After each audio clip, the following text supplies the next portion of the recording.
in Review with Larry J. and Heather Gillis.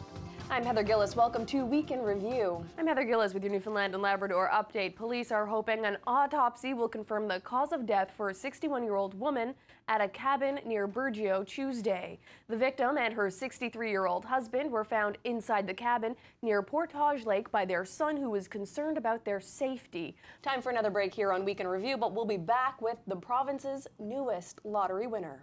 It's a dream many of us have had, winning a big lottery and then taking it easy for the rest of our lives. Well, now Joan Murray knows the feeling. She's won the Atlantic Lottery game set for life. She got her big $675,000 check. Some people may have wondered if this would work, and it obviously doesn't. A 24-year-old Corner Brook woman is alleged to have put empty envelopes into an ATM machine and made fraudulent withdrawals. She's been charged with fraud and a breach of court order. She was released to appear in court at a later date.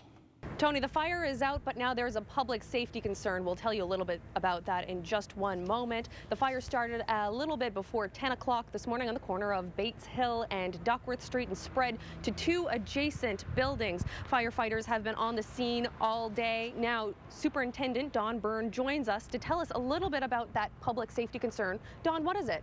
The public safety concern right now is the center building.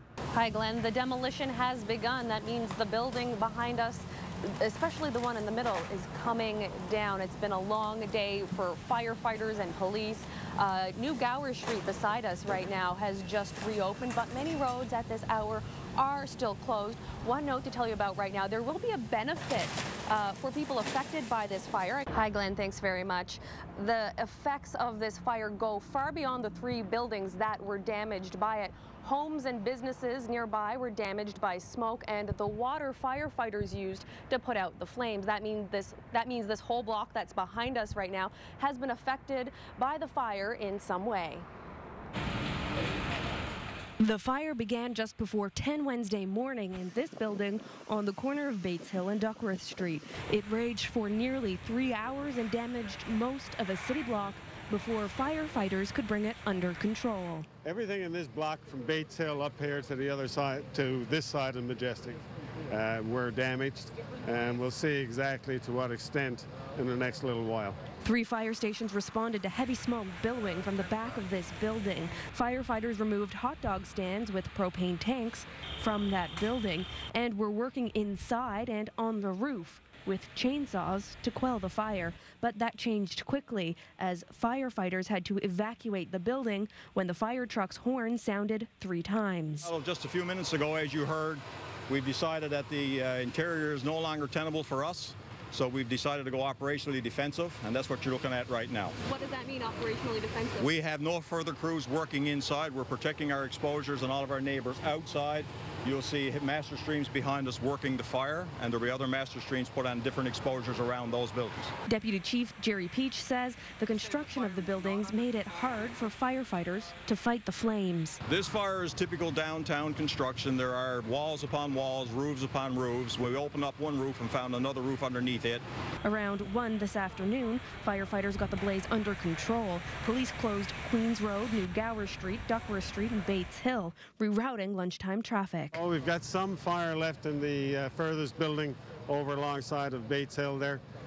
We've got enough master streams, and that's large volume hoses. We've got enough of that trained there now, so we should be able to take care of it. As we said at the top of the story, the fire is now out, but RNC Media Relations Officer Constable Talia Murphy told NTV News earlier today that the fire and the scene is still too hot for investigators to go in and determine what caused the fire. There's now an excavator on scene preparing to tear down parts of the building because it's become a public safety concern, and firefighters are afraid that it may harm someone in the area. After weeks of speculation, the final piece of the puzzle the province needed for the Muskrat Falls deal fell into place this afternoon in Happy Valley Goose Bay.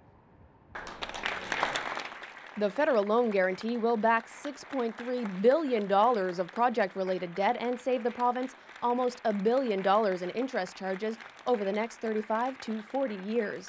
It will apply to the construction and operation phases of the project. Today, Prime Minister Stephen Harper focused on the 1,500 jobs the project is said to create. And friends, once we break ground on the Lower Churchill project, that number will only continue to grow. I want to emphasize that this project is going to be a real game changer for this province and this region. And friends, that is something that I think all Canadians should and can and will celebrate. But the guarantee is contingent on Nova Scotia's maritime link, which is yet to be reviewed by that province's utility board. And some reported the deal almost fell through last night. This has been a long time in the works. It's a very big deal. And as leaders, we want to announce what is done, not wait for other people to leak it out for us. Now that the federal loan guarantee is in place, the province will save millions of dollars in interest charges on the money it will borrow to finance the $7.4 billion project. But the debate about the merits of this deal is far from over. Reporting from the Canuck Club on 5 Wing Goose Bay, I'm Heather Gillis in Happy Valley Goose Bay for NTV News.